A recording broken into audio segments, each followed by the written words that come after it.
Big Ed here. Today I wanted to talk about Glocks versus Smith Wesson M&P series. Both pistols, I'll start out with both pistols. They're very good pistols and they both came highly recommended to me. Right here I have my Glock 19, chambered in 9mm, has a 15 round capacity in standard configuration, but not here in New York. Here it only has 10 in New York.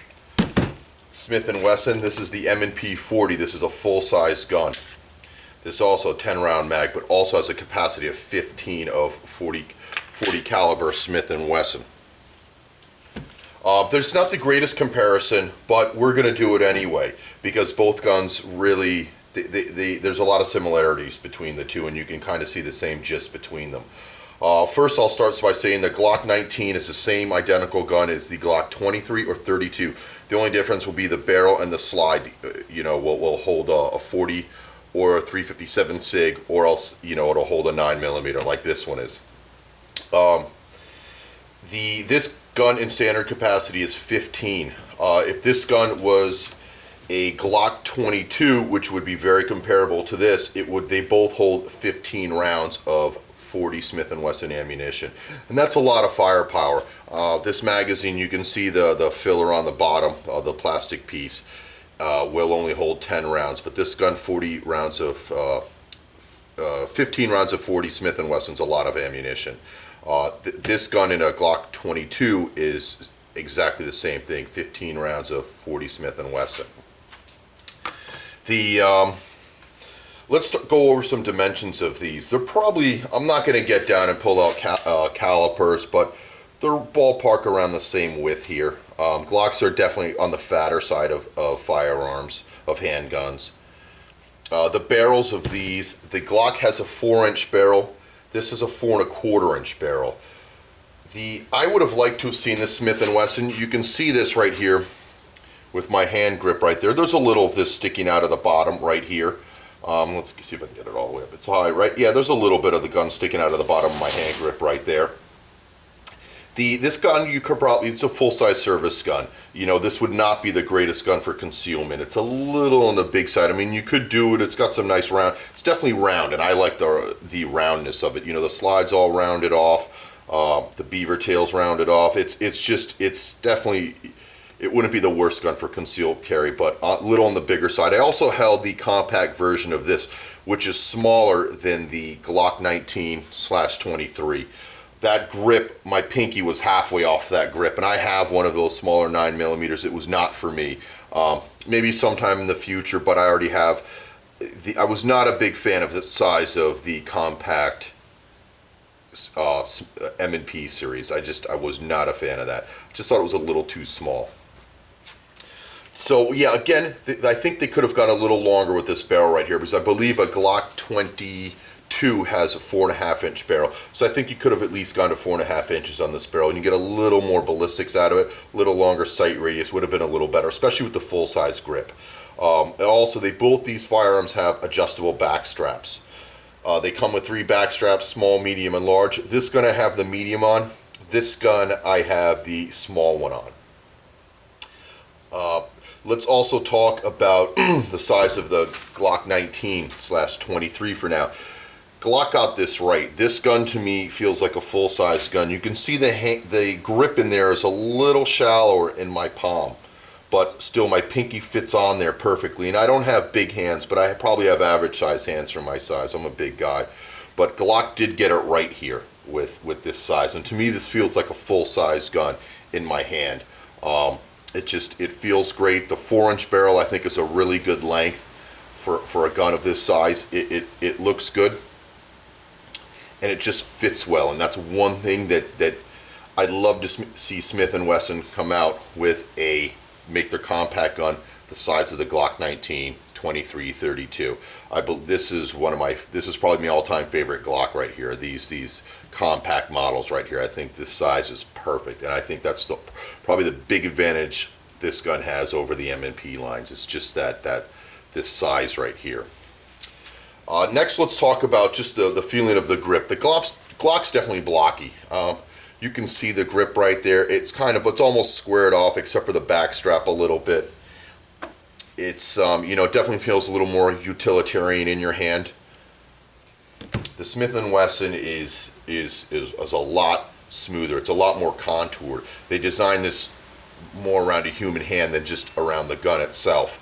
And that's just personal preference. They both still will, it's just personal preference. But this gun definitely feels a lot better in my hand than the Glocks do. It's you can just see how much more rounded off it is. It's got some softer plastic right here in parts of it on the grip. It's a smoother feeling handgun. Both guns have rails, so you can mount lasers and lights on them, and they function similarly too. They don't have a safety. You have your little trigger safety right here on the Glock. You have the same thing here on the M&P shield, on the M&P. It works the same way, it's just done a little differently. Magazine releases are on the same side. You can reverse them on both firearms. So you can make them, I'm a righty, you can make them for lefties. Magazine release, you have a double-sided magazine release on the Smith & Wesson M&P. Doesn't bother me. I hate the, like on a 1911 where you have the safety up there. That drives me nuts with the ambidextrous. And let's looking down for takedown. That is one difference right here. If the Glock's real easy, basically, chamber's empty, dry fire it, pull the slide back a little bit, comes right apart, nice and easy. The Smith & Wesson M&P is a little more complicated. It's empty. It basically has this little pin in there. Let's get the slide to lock back. It has this little pin in here. Actually, I have to dry fire it first. There it is. It's got this little yellow pin in there. This gun is newer to me. Let me get a quick screwdriver here to pull this pin out. Makes it a little more complicated to field strip this gun. And you take the little yellow pin in there and just push it down. And there's also a tool in the bottom of this firearm. It's tough to get out, but you can also do it with that pick right there. So now the gun, that's your takedown lever right there, and the gun comes apart, and you can see that little yellow tang in there. I forget the name of that, but that's makes it, it's one more step, and I'm not really a fan of that. But basically,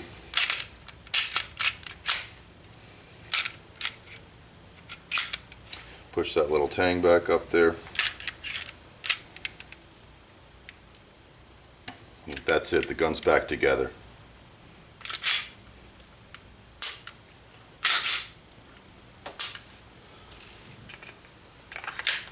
But they are both, price-wise, I want to say the Smith & Wesson's $30 to $40 cheaper. It's a little less expensive, but they're very similar guns, and they recommended to me when I went into Edwards up in Riverhead and bought this. I was also looking at the Glock 23, but I have a Glock 19, so I was like, let me try something new. I want to try the Smith & Wesson, big Smith & Wesson fan. And so I got the Smith & Wesson, saved a few dollars. The magazines, that's the other problem. Today with everybody scared, these are very difficult to get a hold of. And they're probably going for about 40 bucks each, and probably 3, 4, 5 months ago, they're probably going upwards of 50 or 60. Even for the 10 rounders, because everybody in New York and California just has that, New Jersey, I believe, and some people in Massachusetts have to have these things. The other thing I'd like to point out, is the trigger guard.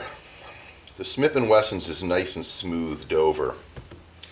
The Glock has that little horn here on the end, and it's got a little, little stippling right there at the end, to keep your finger, off the trigger position. But the problem with the Glock is, and I'm a big fan of these holsters, these DeSantis pocket tuck holsters, real simple. You just clip them inside the waistband, and I have a bunch of these for a bunch of different firearms I have.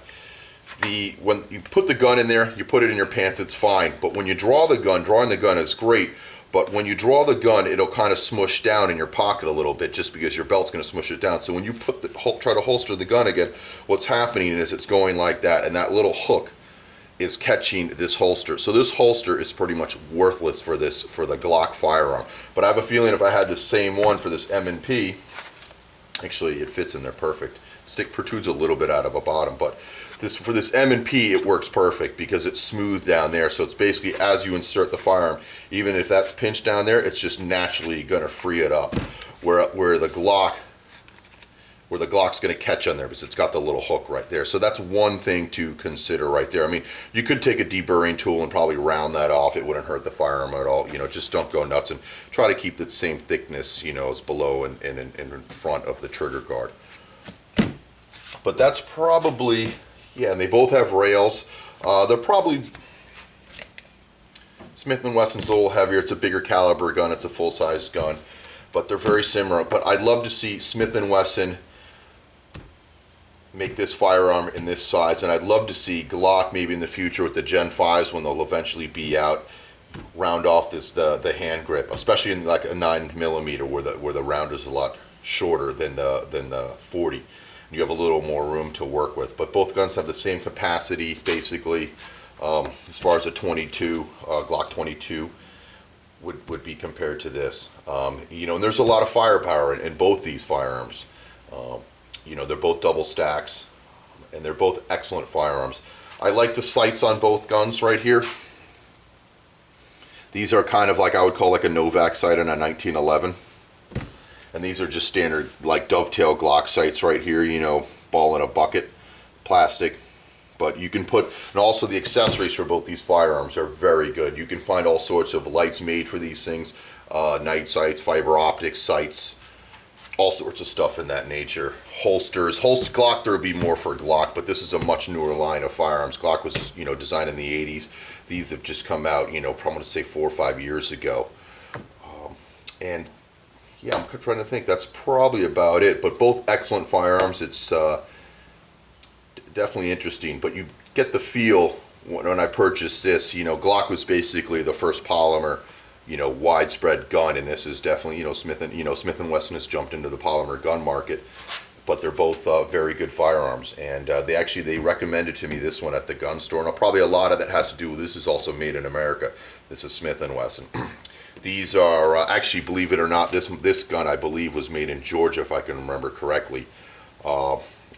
They have a plant now in the States that they're not all made in Austria. So that's pretty cool too. But I'm a fan of that. I love buying American. I always buy American cars. Most of my guns are American, except for, you know, Glock. This is Austria. But they're very, very good firearms.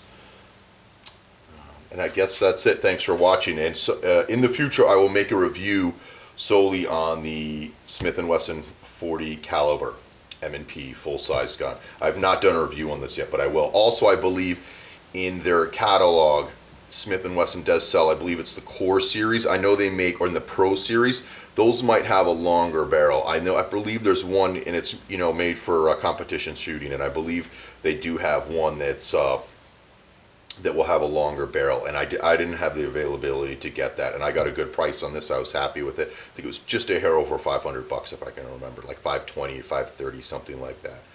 And it only came with 2 magazines. The Glock Generation 4s come with 3, so that's something too, because, you know, these are expensive. Those are those cost a little bit of money, about $40 right now on eBay. Also, these holsters are on eBay.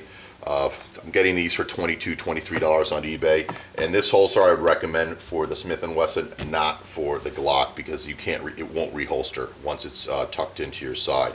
And these are excellent. I have a bunch of these. My 1911 fits in these things great. These are great.